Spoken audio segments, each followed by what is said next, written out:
Hello, wherever you are in the world, day, morning, evening. I hope you're having a great one. I'm Cher, and I'm coming on to talk about word curses. I do own the rights to the music you hear playing in the background. I composed and recorded it in 528 hertz, so you're receiving healing energies as it plays. Please like, share, and subscribe to my channel. All right, so let's talk about it, word curses. So, what are subtle word curses? We've already talked about what word curses are. And if you haven't seen that video, it's going to be in a pinned comment there. But subtle word curses. What are subtle word curses? Well, they're often as disguised, or they come across as passive-aggressive statements. They sound very passive-aggressive. Oh, well, I don't really like that. I really like that idea, but you can feel there's something off, okay? You can feel there's something off, but the point is that it will pull you down. It'll pull you down because you can feel the energy behind it, okay? So when someone says they're being supportive, but their body language doesn't communicate that, or there's an eye roll or some other sort of verbal cue that lets you know that the word was insincere. And the reason that this is a word curse, even though the words themselves may have sounded positive and supported, the energy behind them was not. And so you can detect that, and so it has the same sort of effect as any other word curse, because it brings you from this higher emotional scale down to a lower emotional scale, doubting yourself. It causes fear in you, it causes doubt in you, and that was the intention behind it. Okay? Now, regardless of whether the motivation behind it was some sort of envy or some sort of jealousy or some sort of anger or some sort of revenge or some sort of personality flaw, or the person who spoke these words to you and gave you this message, regardless of that, its effects are still there, and it's important to rebuke it. It's important to combat it. Let's just say combat it. Okay, and so the reason for that, again, is to raise our vibration back up, because often people will do this because they think they're safe from being called out on it. You know, they think they're safe from being called out on it.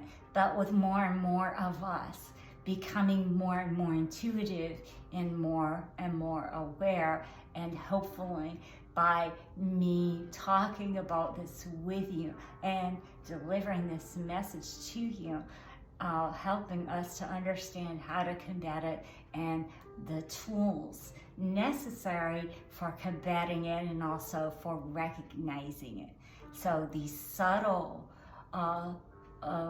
word curses are not as obvious to us, so it's important for us to pay attention. So again, passive-aggressive slides fall into this category, where a person's words and their energy don't match, okay? And again, they think that they can hide behind the fact that they're speaking words of encouragement or support to you, okay? But again, the effect is still the same as a spoken word curse, because it lowers your vibration and it causes doubt in you. Well, maybe I shouldn't do that, or did I say something wrong? It causes you to question yourself. And there's no need for that. So that is, again, the intention is, it's intended to cause doubt. It's intended to cause to cause you to question yourself, and to feel less valuable, less capable, and less powerful, basically.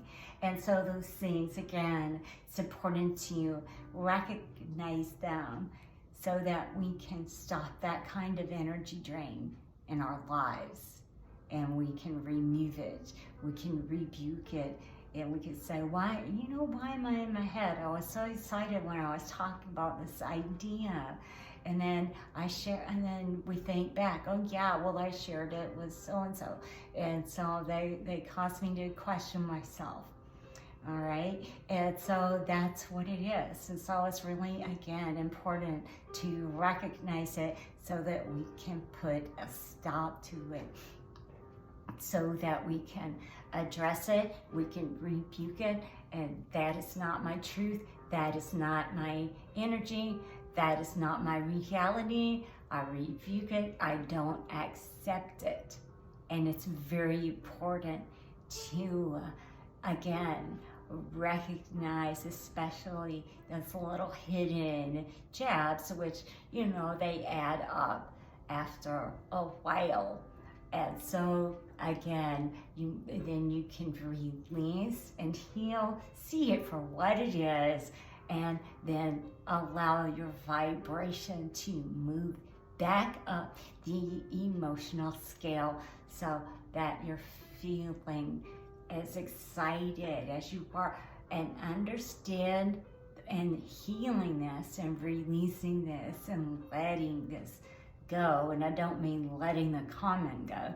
What I mean is recognizing it, releasing it after healing, and saying, you know what, I can do that. I can do that, and I will do that. And so you could go ahead and reprogram your brain with the right, accurate information so that the loop and the mindset you are in is just as excited and just as passionate about whatever topic this was as it was in the very beginning, because you are filled with this idea, this passion, this calling for a reason. It is part of your plan. And so these things might not work for other people, but maybe it's part of your plan. Maybe it's part of your gifts. Maybe it's part of your fate, if you will, the divine plan. So rebuke it, let it go, see it for what it is. You don't have to call it out if you don't want to, but you can. Just call it out to God so that you recognize it for what it is, which is a scheme to lower your vibration and to keep you from following your path, the path that was meant for you, to keep you from embracing your gifts and your passions and your dreams. Anything that has you questioning your dreams is a lie. Much love to you. I hope this was helpful in recognizing subtle word curses. And release, heal, and know that you are worthy. Much love to you, and I'll see you again soon. We're going to continue talking about word curses, and I hope you have a great rest of the day, morning or evening. I'll see you next time. Namaste.